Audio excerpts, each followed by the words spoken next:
Coogs House. All right, we got a football game this Friday, and we don't know who the starting quarterback is yet. You are Locked On Cougs, your daily podcast on the Houston Cougars, part of the Locked On Podcast Network, your team every day.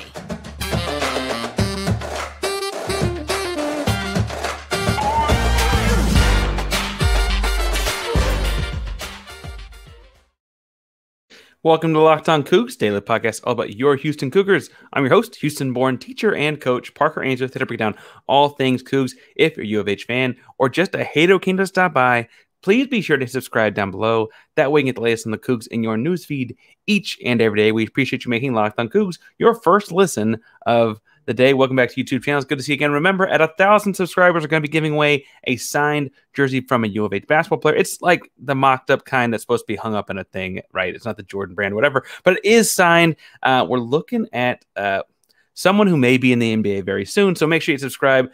And to be entered in the contest, you got to be hitting like and commenting on videos. If after talking some football spring game, you're really more focused on the basketball or baseball or whatever, let us know if you can taste the difference between different colored peeps, because I don't think that's a thing. All right, so I want to do a couple things here. One, we're going to talk some. I got notes on football. Okay, so I'm going to talk some about the quarterback battle going on. In the first segment, I want to talk some about what was said and read between the lines of what was said at media availability on Tuesday. And then in the second segment, I want to kind of carry that over into comparing how I think the battle will go and things to look out for between Donovan and Coley come Friday's spring game. In the third segment, I'm calling an audible here. I want to talk some about the baseball game that just happened, because I'm recording this a lot later than I normally do. But that was a tremendous baseball game against Rice that Houston just won, and I want to talk more about that in the third segment. So before we get too much, if I look excited, that's because riding that high. Let's talk a little bit about the interviews on Tuesday. I'm sorry. First, I guess we should probably talk with Coach Burchette. He's quarterback coach, promoted in a lot of ways, but is very familiar with Dana from their times at West Virginia earlier in his career. And he was an analyst guy in the past. And he mentioned that as a former analyst guy, I guess like the scouting and film breakdowns, that kind of stuff was all in his bag. It was all in his strengths. And so this felt like a fairly natural move and progression. He had been an OC at, I forget if he said it was Furman or Fordham. He said, and I should know that, still high on baseball. But he was obviously able to transition to being quarterback coach very, very simply. I thought it was interesting. He had a couple different questions that made me think different things. And I'll talk more in the who I think is going to get what rep segment about what some of that may lead to. But he was quick to point out that he thinks of Lucas Coley as like this eager, detail-oriented kid, and Donovan Smith as this focused kid that got a little bit more maturity to him. Not to say that he didn't call Lucas immature. I shouldn't say that. But he definitely delineated those two in specifics. He thinks that both kids are very sharp, and he thinks that both kids have similar enough skill sets that really, when they're on the field, they shouldn't have to have a whole new offense for one or the other. Now, there's kind of two schools of thought there, right? There's one in me that says, well, then you need to just pick one to play, right? Like we don't need to be messing around with this whole two quarterback thing. We need to pick one to play and go with it. But I also realize that in college football, and I think Coach Burchette would mention the same, that truthfully, odds are statistically your backup quarterback's going to have to play at some important point. Doesn't matter if, when UT Austin comes down, if someone gets beat up, you got to put a quarterback in there to win the game, because the last time you played UT Austin for who knows how long, right? Or on the road against Tech, bad guy gets his shoelace breaks is the thing I always say as a coach. Shoelace breaks, who are going to put in, right? Those kinds of options. So having continuity and fluidity, there's nice. I, however, also like the idea of, I almost wish there were a difference that we could have packages with guys. So you put Donovan Smith in on the goal line as a dual threat guy, power runner. You could put Coley in at midfield or more traditional drives, third and short. I wish you had those kind of options. It sounds like he sees them very much similar. I guess we'll both see on Friday, but I know, right? I think it was interesting that he pointed out, Burchette did, that having had Clayton Tune around for so long, and the longevity and the talent there meant that he hadn't had to reteach this offense to a completely new quarterback room right away, right? Smith just transferred in. Coley had a whole lot of reps. I mean, he moved up from the 4th-string guy to the 2nd-string guy in the course of last season. And then you also have a couple walk-ons in the room. So a lot of new faces. I'm running long here on what I was going to say about what Burchette said, but I think that it looked like to me the re-energizing momentum for them was strong. This idea of like, hey, this is all fresh and new, and we're like, that all feels good, as opposed to rolling the ball back out. As talented as Clayton Tune and Tank Dell were for several years, that obviously touchdown combination results in a lot of Cougar wins over the course of the 2 seasons, right? I guess you can be like dismissive of what if you want to be. Some people seem to be negative online sometimes. That can get kind of stale, I think, as a coach. And I appreciate that Burchette was quick to point out, like, no, like this is more fun. This is energy. This is making us re-examine things, making us re-look at things, making us examine our, like, when I say re-examine, I'm like, they're looking at like, why do we do the things we do if I can't explain it this way or whatever, right? It's like, I think that those conversations indicate that's a good thing. And then I appreciate that Coach Burchette said he wants it to be a tough decision, right? He wants it to be the kind of decision that the kids make tough on the coaching staff, because truthfully, that means they both performed, right? That means they both stepped up to the plate. They both proved they could be a starter, and both proved they could be a starter in an efficient offense and in an effective offense, right? And that makes for a tough decision for a coach. If one of them no-shows, it's not really like we're just going to give it to the other guy by default. Like, that's not quite the situation you want to be in as a coach. I will say it also would be a tough decision if both guys stunk the bed up or whatever, but I don't think that's what he meant by that. I want to get into some more about, and this is probably a little bit early to cut to the break, but I want to talk some about comparing Donovan and Coley and Lucas. They're answered specifically to some different interview questions before getting into the difference of their play. But I ran over on Burchette, and I can't get too far without telling you about the NBA playoffs coming up and what's going on with the NBA playoffs with our buddies at FanDuel, because it is the NBA playoff season. I guess we're less than a week away at this point. And frankly, it's now the perfect time to download FanDuel, America's #1 sports book. New customers get a no-sweat first bet up to $1,000. That's bonus bets back if your first bet doesn't win. You can bet on everything from money line to point scores to three-pointers drained. I'm looking at this, and the games are so day-to-day here. They haven't actually posted Wednesday night's NBA game lines yet. But they've got the Denver Nuggets slotted at plus 800 to win the whole thing. I just saw the Houston Rockets beat them by double digits. Yeah, we all watched that on Tuesday night. I don't know if I'd put my money on that one. I really like what I'm seeing at Joel Embiid and the Sixers. I think the deal with the East to me is the winner of the East feels like the better team. And so if you feel like the Sixers, after beating Boston on Tuesday, can also beat Milwaukee in a 7-game series and those kinds of things, that seems to be where the safest money is as far as like a big payout to me. Plus 900 for the Sixers. They got Milwaukee, the favorite, at plus 240. So if that's the safest pick, I guess that's still positive money on them. Whatever you want to do, you don't have to listen to me if you don't want to. I think the statistic would bear you probably shouldn't be. But whatever you want to do, I'm going to tell you to do it at FanDuel, because FanDuel even lets you combine your bets for a bigger payout with a same-game parlay. So don't miss a chance to get a no-sweat first bet up to $1,000 in bonus bets when you go to FanDuel.com/lockedon. That's FanDuel.com/lockedon to learn more. Make every moment more with FanDuel, an official sports betting partner of the NBA. All right, so I mentioned that I want to talk about what both Donovan Smith and Lucas Coley said in their respective time with media, and then I also want to talk some about what I'm looking at and comparing the two on Friday. Admittedly, if you're looking at other positions, running backs, receivers, what to look at in the trenches, I'm going to talk some more about that in the episode that comes out on Friday. And then you kind of have like a quarterback-specific episode and a positions and other skill position episode. But in the quarterbacks, because there is so much importance put on those guys, I did want to talk some about what they had to say. So in starting with Donovan Smith first, and I guess I'm going with his age there being first. I guess he hasn't been around Houston as long, but he has got a little bit more experience. First, he loves working one-on-one with Burchette. I think that's a really good like sign. I stumble on my words as I say that, but I think that's a good sign because your starting quarterback will always have that work, and if they have that kind of relationship, that's the kind of thing that you want to see is when they're really in it together, right? I thought it was interesting. I don't see the similarities that he felt like there was from Texas Tech. Texas Tech strikes me as more a down the field passing team, and Houston runs a lot of mesh concept, get guys open underneath. Short. We talked all of last season, right? Short throws for long gains, right? Ball's not in the air super long, and then that's when you hit them short. Then you hit bomb to Matthew Golden to win the game because they hadn't seen it yet, right? Those kinds of things happen. But I thought that was interesting to hear out of him because that means I think he is taking it in. I hope that doesn't mean they're like specifically skewing things in a way that helps him out. But to be fair, I guess that the deep stuff probably does resonate some.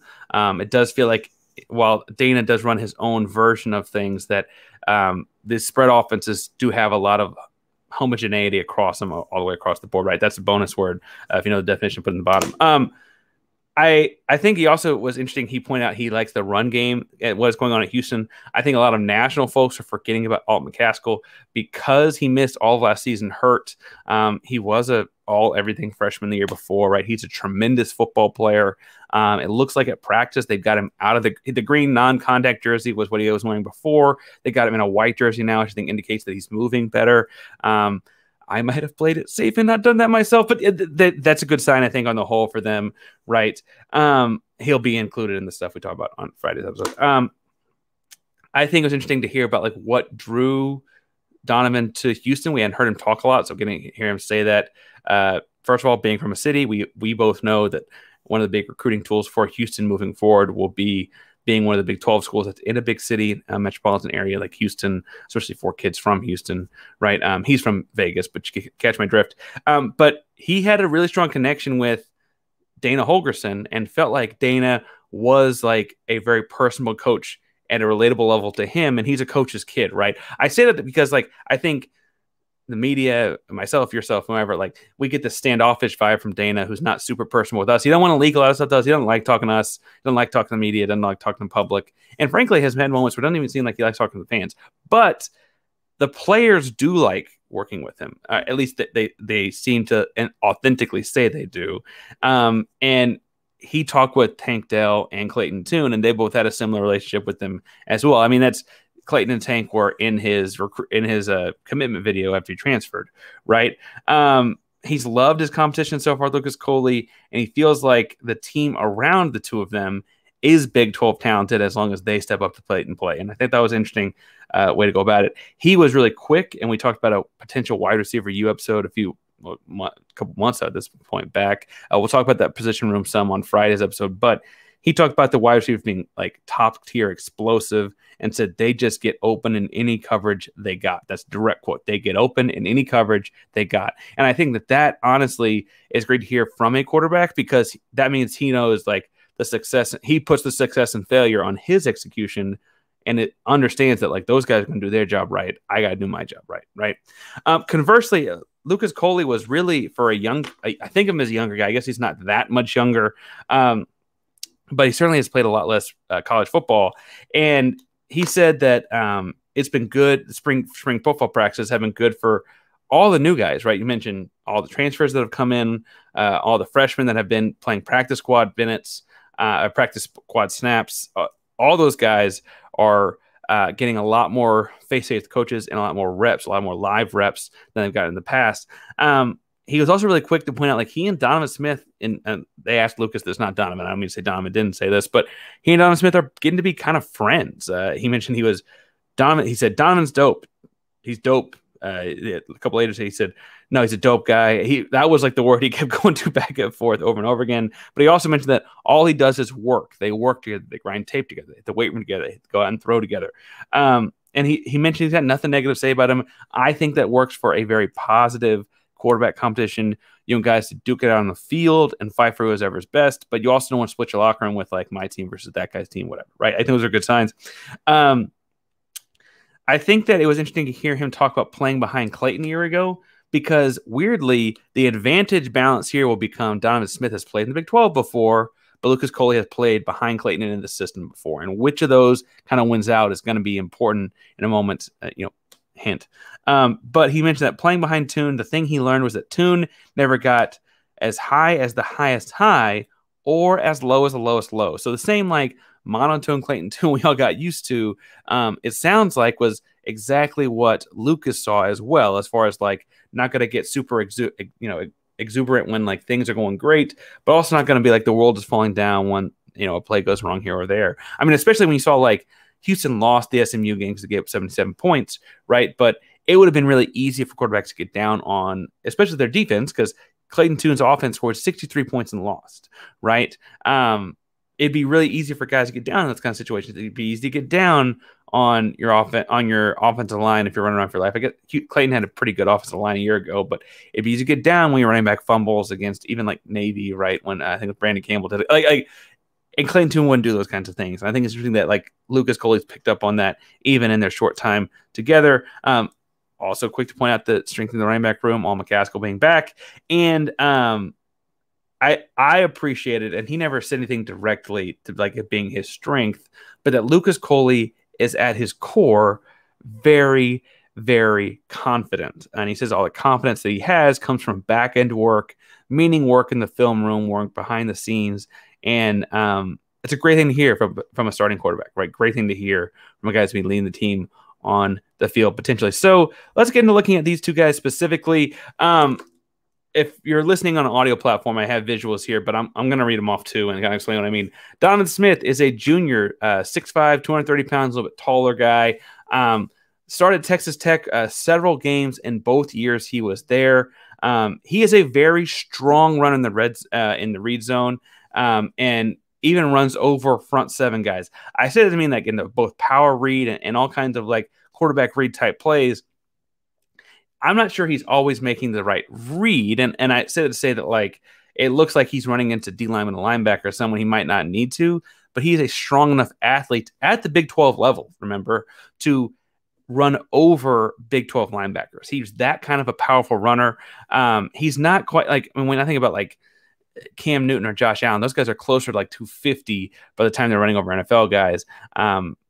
But on the whole, he has the same kind of running style as those two. I will say that I was impressed in watching his Texas Tech film at how well he puts the ball on the sidelines at like all levels of the sideline, short, middle, deep. Puts a lot of zip on the ball, and you have to get it out there, right? I thought his best pass concepts were those flood route concepts where he's on the move because his legs are a weapon that the defense accounts for, and that helps his arm out as well, right? Think about it. I mean, like if a linebacker tries to cheat on the flood route, he's going to go up the middle, replace him basically and take away 6-7 yards, right? And so I think that's really important to look at when I look at like what he does well. I also think in looking at the stuff he does well, he's a big, strong kid. And so while I think he hits the sidelines better than the middle of the field, that big, strong kid can also put it big, strong down the sideline. So when you think about like the speed of Matthew Golden or the freshman coming in, Mikael Harrison-Pilot, or whatever, even Sam Brown, right? Like guys we had that have speed, if they can get to the sideline, he can put it out there in front of them to where only they get it or it goes out of bounds, right? Now, I think the downfall to him, because you think about a guy that's got as many Big 12 starts as he does, transferring from the conference, again, big, strong runner, what's the fallback? The issue is he had 10 interceptions and 360 passes across his 2 seasons. I think people also really focus on that, 8 of those 10 interceptions came last season. He played a lot more last season, was trusted to throw the ball a lot more last season, but in 220 passes as a redshirt sophomore last year, he did throw 8 interceptions and just 12 touchdowns. Now, running the ball, he also scored 7 touchdowns last season. And so I think it's just pointing out that like he was a threat in the red zone even when he did not have the starting job at Texas Tech. And I'd imagine you'll see some of that in Houston as well because of the way his running style plays out in the red zone. That's why I was so surprised when Burchette said that he thought they had the same kind of skill set, because I think both guys are very mobile, but they don't strike me as the same kind of runners. Because Lucas Coley, there it is. Lucas Coley is a redshirt sophomore, 6'2", 210. He transferred in from Arkansas, remember, in 2022. And so he was also a transfer kid, just came about a year earlier. He's a good runner, but he's what I'd describe as a one-cut runner. One-cut running back is, I think, the more common way to describe runners, but the kind of guy that like will attack line of scrimmage, see a split or a gap, whatever, make a cut and just take off that direction. He's not a shifty guy like Shady McCoy used to be back in the NFL days, right? He's not that kind of a runner by the cuts that I mean. What I mean is that like he will make a cut and then run full speed after that cut, but he can like read he goes like a slow, cut fast kind of run. I thought he had really strong pocket awareness. Honestly, I'm watching a lot more high school tape from the kid, but I thought he had really great pocket awareness as well. And then I thought he had a great touch down the middle of the field. Again, high school tape primarily, but really, really able to put the ball out in front of his guys, let his guys run under it in a way that with Houston's speed at wideout, I think could be really, really important. And then I mentioned that also that he finds the middle of the field really, really well. The drawback to Lucas Coley is going to be that we've only seen him throw 4 passes in college football games, right? We have not seen him to any real like extensive drives.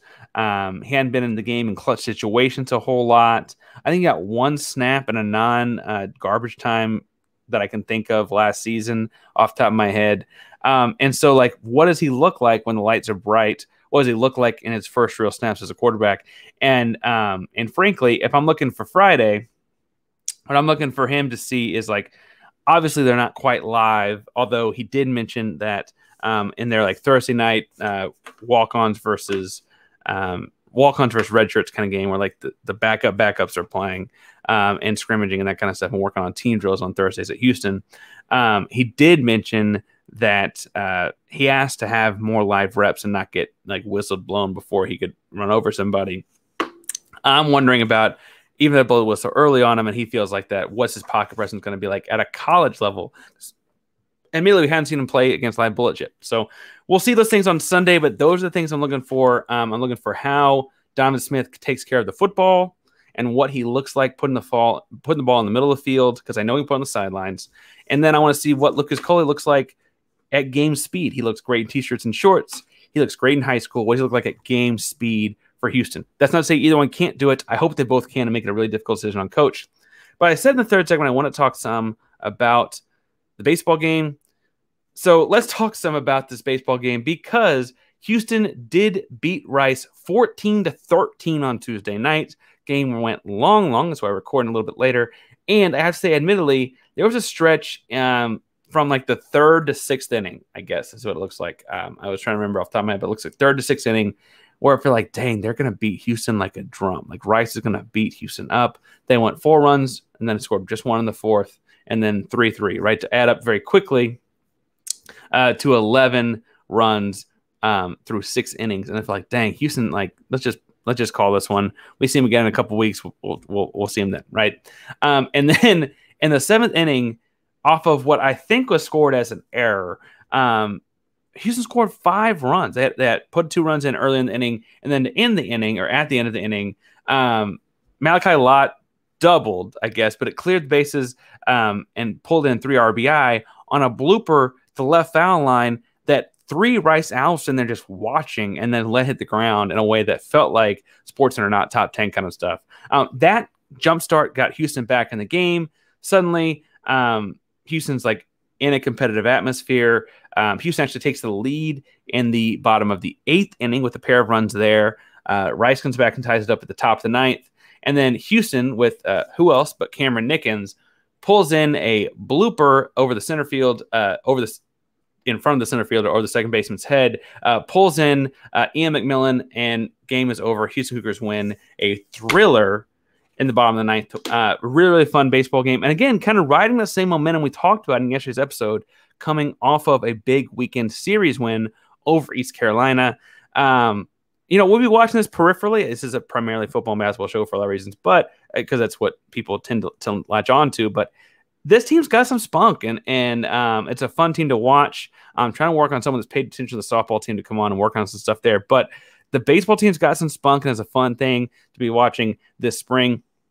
So make sure you tune into them this weekend. Let me make sure I got the series right this weekend.